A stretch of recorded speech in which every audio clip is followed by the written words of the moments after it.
It was a time of great fear and anticipation for the Israelites. They had been freed from the shackles of Egyptian slavery, but their journey to the Promised Land was only beginning.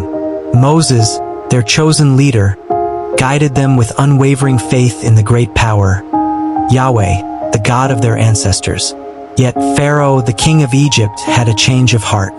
Furious at losing his labor force, he sent his mighty army of chariots and soldiers to bring the Israelites back. The Israelites had journeyed into the wilderness, trusting in Yahweh's promise of deliverance. By day, the Lord guided them with a pillar of cloud, shielding them from the scorching sun and showing them the way forward. By night, the Lord provided a pillar of fire, lighting their path and keeping their spirits alive in the darkness. These pillars were a constant reminder of Yahweh's presence and protection. As the Israelites camped near the Red Sea, they looked back and saw the Egyptian army approaching. The ground trembled under the weight of Pharaoh's chariots. Panic swept through the camp, and they cried out to Moses, "Was it because there were no graves in Egypt that you brought us here to die? It would have been better for us to serve the Egyptians than to die in the desert."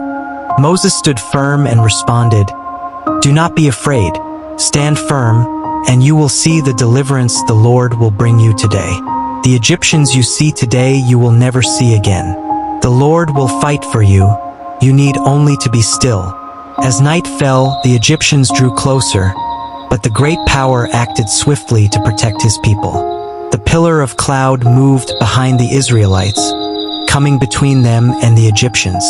On one side, the cloud cast darkness over the Egyptians, confusing and halting their advance. On the other side, it shone with light, illuminating the Israelites' camp and reassuring them of divine protection. Then the Lord spoke to Moses, "Raise your staff and stretch out your hand over the sea to divide the water, so that the Israelites can go through on dry ground." Obeying the command, Moses stood at the edge of the Red Sea. He raised his staff high, and as he stretched out his hand, a mighty wind began to blow. The wind roared through the night, and the waters of the sea began to part, forming walls of water on either side. The Israelites, guided by Moses, stepped forward onto the dry seabed. Mothers held their children close, elders leaned on their staffs, and families walked together, marveling at the towering walls of water on either side. The path through the sea was long, but the great power had made it safe. When the Israelites had nearly crossed, Pharaoh's army charged into the sea, determined to capture them. But the Lord watched from the pillar of fire and cloud. He caused confusion among the Egyptian soldiers, jamming their chariot wheels and slowing their advance. Realizing they were fighting against divine power, the Egyptians shouted, "Let's get away from the Israelites. The Lord is fighting for them against Egypt."